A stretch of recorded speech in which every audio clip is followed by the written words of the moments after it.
My dear students, welcome for the third lecture on interference of light.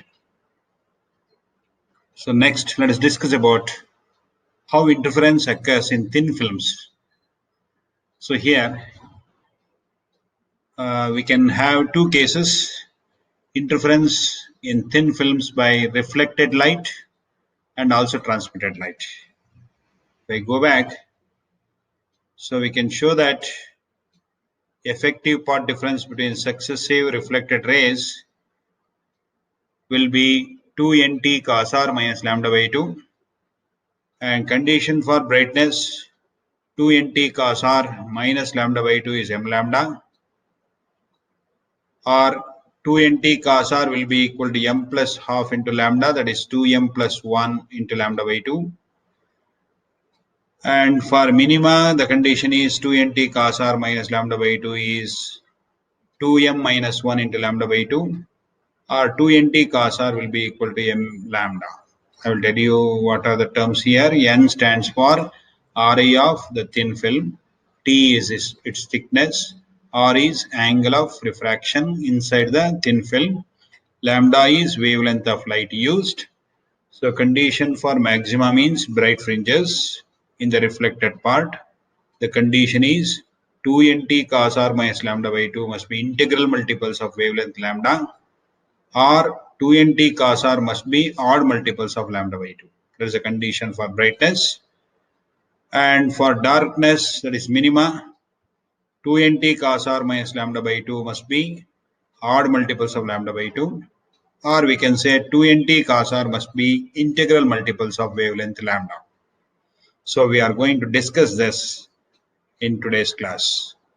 So here is the diagram. You follow this diagram first. This is a thin film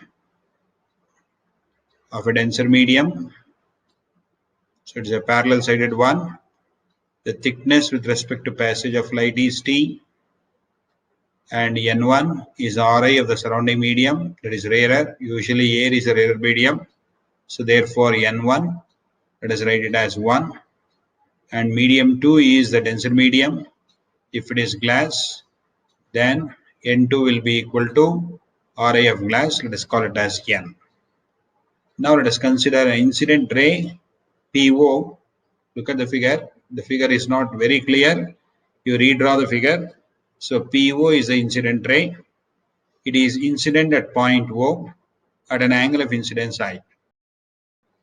So if you draw the normal in dotted line, the ray gets reflected along OQ and refracted along OR. So arrow is missing here. You can put the arrow. OR is a refracted ray inside the thin film, and OQ is the reflected ray at point O. So now again at point R, the ray gets reflected back into the denser medium at the same angle R. Angle of incidence is equal to R. Angle of reflection is also R. And at point, this point, T, we call this point as T. So TS is a reflected ray. So OQ and TS are two successive reflected rays from the surface of the denser medium. Now from the figure we can write cos R. Cos R will be equal to distance Rm divided by RT. So Rm is equal to thickness T divided by RT. We are going to use this in the next derivation steps. Now the optical path difference between the two reflected rays OQ and TS. Look at the figure. OQ and TS. The optical path difference between the two reflected rays will be, let us call it as delta. It is path OR plus RT inside the film minus path ON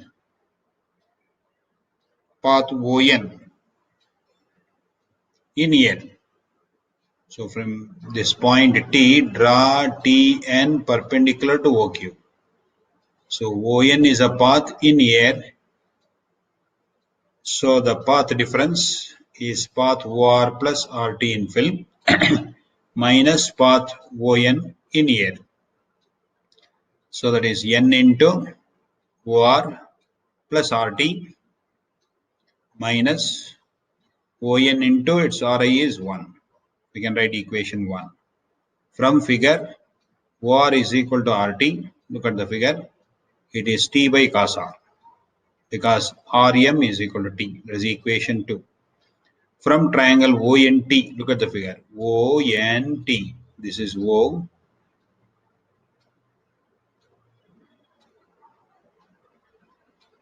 ONT.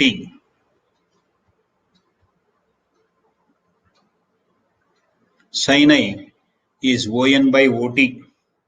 Cross multiplying, we get ON is equal to OT into sin I. Therefore, ON is OT, we can write it as OM plus MT. That is from the above figure into sin I. OM is RM into tan R. OM is RM into tan R. And MT is RM into tan R into sin I. That is from the figure, you have to follow that. So therefore, distance ON is 2RM into tan R into sin I. So RM is T, tan R is sin I by cos R, sin R by cos R. So therefore, 2T into sin R by cos R into sin I. So in the next step, we can write 2T into sin R by cos R. Sin I is N into sin R, because N is sin I by sin R. From Snell's law, we can write N is equal to sin I by sin R. Therefore, sin I will be N into sin R. So if you simplify, you will get 2NT into sin square R by cos R. This is not clear. So in the PDF form, it will be clear. You follow this step. 2NT into sin square R by cos R. That is equation 3. Next, the values of OR and ON from equations 2 and 3. In equation 1, we get to substitute delta is equal to substituting the values of OR and ON from equations 2 and 3 in equation 1. 2 and 3, substitute in equation 1, we get delta is equal to N into T by cos R plus T by cos R minus 2NT sin square R by cos R. Further, if you simplify, 2NT by cos R minus 2NT sin square R by cos R. Take out 2NT by cos R as common factor into 1 minus sin square R. Therefore, delta is 2NT, 1 minus sin square R is cos square R. The step is missing here. We can cancel cos R. We are left with 2NT cos R. That is equation 4. It should be remembered that a ray reflected at the surface backed by a denser medium suffers a phase change of pi radians or lambda by 2.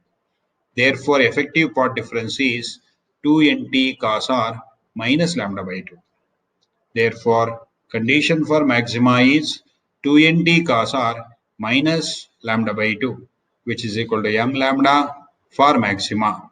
Therefore, condition for maxima is the net path difference must be integral multiples of wavelength lambda. So from equation 6, we can write 2NT cos R as m plus 1 into lambda by 2.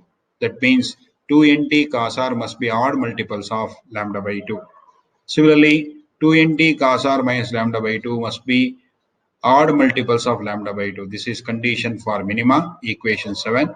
We can write equation 7 also as 2NT cos R is equal to m lambda.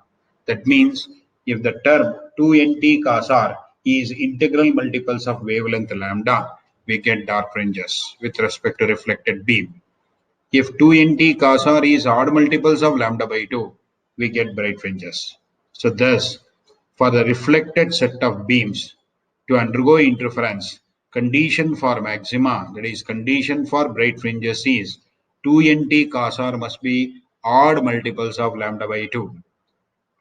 And for dark fringes, 2nt cos r must be integral multiples of wavelength lambda. This is with respect to reflected beam. For the transmitted beam, it gets reversed. For bright fringes, the condition will be 2nt cos r will be m lambda. And for bright dark fringes, condition is 2nt cos r will be m plus 1 into lambda by 2. That's the only difference. So I will leave it to you. This is a diagram. In case if they ask you the second part, interference in thin films by reflected beam, you can draw this figure.